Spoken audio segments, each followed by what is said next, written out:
Hey everybody, it's Master Gallengeist here, bringing you my review of The Amazing Spider-Man issue 31, 2025. Ooh, that's pretty interesting. We get the talk and everything, and it's a kind of lighter kind of color, a little bit yellowy, color there, so let us crack into this. This one was pretty interesting here. We'll see how this kind of goes. These are challenging times, as we see help, written on this little thing. Out there, the streets are talking about shakedowns and the rule of law and enemies unseen yet too familiar. People can't tell what's up and what's down anymore. Uncertainty breeds fear. Fear breeds stupidity. Stupidity breeds mistakes. But if you're sitting here tonight, you don't make mistakes. You're not stupid. Most of you at least. And you are most definitely not afraid. Just seeing that going on, it's like, ooh, as they're let in with the dude's eye. That's like, okay. Here, everything makes sense. Money, power, the law of the real city. This is our fortress and our sanctuary. Welcome to Killington House. Welcome to the blood market. Let's look at the first lot up for bid, as we see pretty much villains and stuff kind of going on. It's like, ooh, okay. Lot 1101. Assets of the Trapster, though if you are of a certain age, you know him as Paste Pot Pete. Hate to see an OG go down, but at least he's still out there slugging away. It's like, okie dokie, we'll have to see how that kind of works. Nice deep cut there. Only two bidders on the Trapster's trappings. Montana, hand of the big man, and managing his own accounts, the Tarantula. Buenas noches, senor. As you both know, your money's no good here. You want to win the auction, you pay in pain and blood. To the winner, the spoils. It's like, okay, interesting way to go for that. Side betting is, of course, encouraged. I'm offering 15 to 1 on Mr. Montana. Get in there while you can. Did anyone buy that? Heh, I really tried to sell it, as we see him kind of going after him, but the tarantula is able to dodge pretty awesomely. He's like, holy shit, this art's fucking wrecking on it. And then we see two panels of like, took, took. The tarantula is the proud owner of Pete's Sticky Bits and Bobs. And it's just seeing him like, It's like, okie dokie. Next lot, 1102. Dry goods and firearms confiscated from the Rose's sloppier thorns. 3 interested parties are approaching the dice. Show us what you have, gentlemen. Your pain is our gain. Your pain is your gain. Sorry. But it is their gain, too. As we see Spidey looking on, it's like, alright. Then we shift over and we see Aunt May getting a glass of water and everything. Pete checking in on her. Take it slow, pretty lady. Thank you. I'm alright. Yeah, you are. I'm sorry. This went a lot better in my head. I'm sorry that... I'm usually pretty good with words, but yeah. I don't know what to do here. I tried to find this man on my own, right after I heard about him from Torment. You didn't know? He's your cousin. Figured he was speaking in general terms, like second cousin once removed. But that's a mouthful, and he was always trying to kill both of us. It's like, yeah, thing is, if you don't have your family shit like documented out, sometimes you just run into like your random relatives like, oh shit. So I didn't notice the resemblance in the heat of it all. It hardly happens today, but almost 45 years ago at a city hospital, sometimes there were mistakes. Sometimes the wrong couple took home the wrong baby. The eyes, the easy smile, it's so obvious. He is Uncle Ben's son. But the rest of it? Okay, sure, but May never had children. She couldn't have children. It's like, okie dokie, now it's kind of going a little bit different. That's what they told me. It's like, alright here. And of course, we then shift to getting some Spidey action. And there you have it. The bidding on lot 1112 is closed. So you see, one of the wrecking crew got his ass whooped by Digger. If you laid a wager on Digger, please see one of my associates in the booth. So everybody's like, yeah. And don't forget to pay your respects to the man himself. You honor Killington House with your presence, Tombstone. The brightest of many underworld luminaries are here tonight, no doubt slumming it with us scavengers because of our next lot. Lucky number 1113. Bingo! As we see Tombstone and then Spidey being like, yeah. And then flipping in. Sorry, isn't that how it works? Uno? Help me out here. It's my first time. As we get... I really do like how they're like red and white here. Very interesting paneling stuff there. Easy, people. Easy. Hey, Webbs. Think you're at the wrong address. No, I follow GPS. That's gangster positioning system. You probably don't know this, but I'm a total sucker for a good sale. As we see all... That's a really good Spidey one there with all the like laser sights. And we see a mic and like things kind of flying. It's like, what the fuck? As we see a really good one of Vulture, of him being like old and being like, ah! It's like, oh fuck, shit. This is hollow ground. We do not abide pests here. Vulture, what's on your mind, Spider-Man? What else? I want to place a bid. It's like, okay, what are you doing here, Spidey? What's going on? But then we shift back to Aunt May's story. We didn't want children at first. Ben had seen the world in the army, and I wanted him to share that with me. Children would only slow us down. Heh, so silly in retrospect. Especially since we were poor as dirt. Eventually, after it was pretty clear that the farthest I was meant to travel was a campground at Lake George, I caved. We got pregnant right away. And just after the first trimester, I miscarried. I have a heart condition, and they told me that I couldn't safely bear children. It's like, okay, shit, makes sense. The irony that my heart was keeping me from loving a child wasn't lost on me. Frankly, it pissed me off. Do not blame me there on that, May. So despite the doctor's orders and Ben's good sense, we kept trying. I only ever saw Ben nervous a handful of times. Whenever we'd go in for another rabbit test, he'd practically shake. He was right to be scared. The second pregnancy ended after just a few weeks. Cramps, some spotting, and that was it. Third time was the charm, the bad luck charm. I was in the hospital for 2 months and still lost the baby. After the doctor explained the damage I'd done to my body in gruesome mansplaining detail, he finally left us alone to stew in fear and guilt. Ben fixed me with a look and asked, "Are we going to accept the hand we've been dealt, or do you want to die?" It's like, shit, man.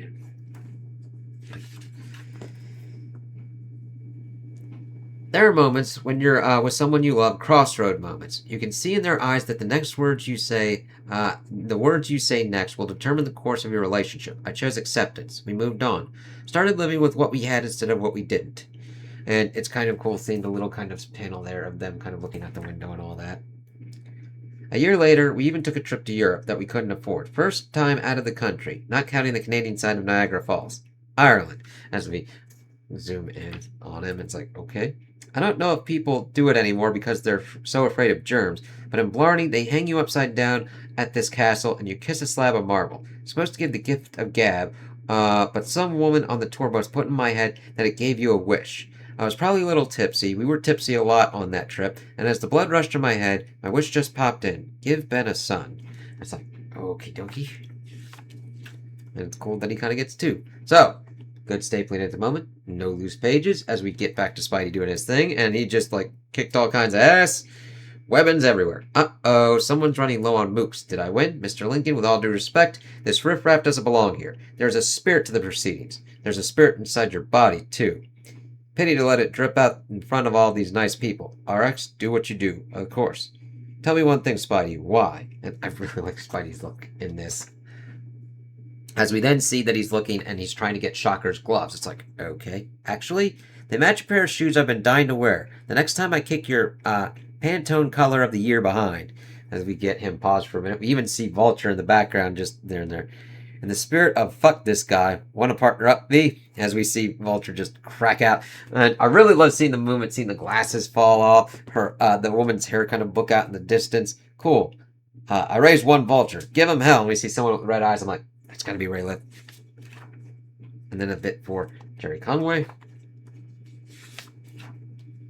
Then we shift back to May. A few months later, I was showing. A few months after that, I was huge. The doctors were so scared that I would drop dead that they put me in bed for the whole last trimester. Every day, Ben would tend to me, make me meals, give me the vitamins, and massage my legs, and rub my back, and whisper, "Those tricky damn leprechauns." Sometimes he'd cry when he said it, and I would pretend I didn't notice. He was smiling. My water broke on my due date while I was in the shower. Not even born yet, and the baby was quite considerate. The delivery went like clockwork. It was a miracle. It's like, okay, then we get a whole one page with the baby. I saw my baby once, a boy. He was perfect, but he didn't cry. I remember realizing that I'd waited my whole adult life to hear my newborn baby cry. A minute past 3. Someone said respiratory distress and neonatal unit, and then they took him away.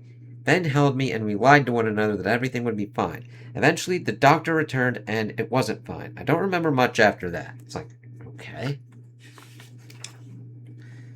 Ben took care of everything without me. Paperwork, burial, alone. I was gone for a while, in bed, grieving. I didn't speak to anyone for a long time. A few weeks later, without much fanfare, I got out of bed and made breakfast. You have to remember that Ben's wife had been essentially comatose for a month, and suddenly, here she was making eggs. He was terrified. "We're moving on," I said. And that was that. Like the power had been off and it popped back on. A minor inconvenience. It became the thing we would never speak about. Not to one another and not to anyone else. Wasn't the healthy way to handle it, but that's what we did. As she's taking the picture of her in bed and opening it up and taking something out. 15 years later, you came to us, and you know that raising you has been the greatest joy of my life. And of course, Ben thought of him as a son. I'm sorry I didn't tell you, Peter. This is yours. As we see that it's his birth certificate. My birthday's the same day. I can show you my license. My God. Let's see. Richard Benjamin Parker. Maybelline Riley Parker. Let's see. Name, Richard Benjamin Parker. It's like, okie dokie. Interesting. And then, of course, father's name, Benjamin Fran something. I'm sorry. Sorry, I didn't catch that. I don't speak withered gizzard. It's like, as we then shift to Spidey, and then Vulture getting his ass like, nope. And then Vulture, that Patrick Gleason, thank you, and also Marcia Minez and everybody doing it. That is beautiful art, colors and everything. That's peak Spidey there. That's awesome. That's better. And I like how Vulture is designed there. That's crazy. Show me this pain you've been squawking about. Peter. It's like, okay, what's Rayleigh doing? It's like, what's going on here? To be continued. Of course, we get the spider's web. We get most of the stuff that we've already gotten with the Gamma Corner and the spiders and symbiotes as we get a look at On Sale in July 32 with Spidey and Vulture. So, I really like this one, and even though it does feel a little bit of cutty every once in a while, I do like the back and forth between the heavy talk that we're getting about what was going on with May and Ben and Cormac and everything, and Spidey trying to get Shocker's gauntlets from this Fight Club auction. That weird thing is, I would really actually want that to be an issue on its own. We'll probably get Spidey's whole kind of deal on what was going on and what he's trying to do here, especially with Rayleigh kind of popping up as well. So I'm very interested to hear about that. But I do like that they kind of balanced both of these stories, learning that May had a lot of miscarriages and that she did this whole thing with like the Blarney Stone and all that, and then she was able to go through, but having the kid and then something happening. Like, dude, there's one thing of like taking a wrong baby, and then there's like, that baby's dead. Now, depending upon how this is handled, I'm fine with this at the moment. I'm like, okay, retcon-wise, not completely nuts unless it spirals and goes fuckity-doo-dah, fuckity-day. This can happen. I know this is going to be weird. If you watch my channel, I've also reviewed Outlander. The thing is, they did something where there was a death with a dead baby, and then it's like, oh no, that baby actually lived, and this is your granddaughter. It's like, excuse me, what? Because that was a pivotal kind of moment there for those characters. I hope that this isn't kind of weirdly done like that. I hope it's organically plotted, gone out, and they think about what's kind of going on, because Ben and May, having been tried for a kid, wouldn't just be like, oh, they would probably look, and there were burial work and shit going on, so something kind of happened. It kind of goes along the same route that I would have with Outlanders, like, we just finding dead babies places to kind of like shuffle them around or something. It's like, that can happen. That's in the back of my mind because of the recency of the other story. But here it's like, all right, she's got his birth certificate, shows it to him. So we'll see what this is attempting to do and accomplish here.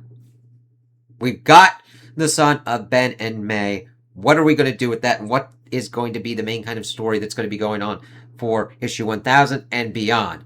I'm going to be intrigued to see what this is laying down and what's going to be carried over, depending upon if we get a new creative team. I hope not, because I've been liking what Joe Kelly and all the myriad of artists have been doing, but we're at 31 here of this one. I'm almost expecting a new kind of creative team and a new issue 1 at some point, but I mean, they're probably going to wait off because issue 1000 will work out for the legacy, and we've got a new Spidey movie kind of popping off too, which has got a new trailer out that looks pretty interesting too. So, I like this. I really like the art and the color. It just worked very well. Tombstone is like gnarly fucking looking. I'm usually more used to JR's kind of Tombstone, but it's like, that's an effective one. So, I'm really looking forward to some Spidey action in the next one of him dealing with Vulture and what else we learn about Ben and May's son. So those are my opinions on the issue. Tell me what you guys think in the comments below. If you liked it, if you didn't like it, if you agree with me, if if you disagree with me. Also, like and subscribe, and I hope you have a good day.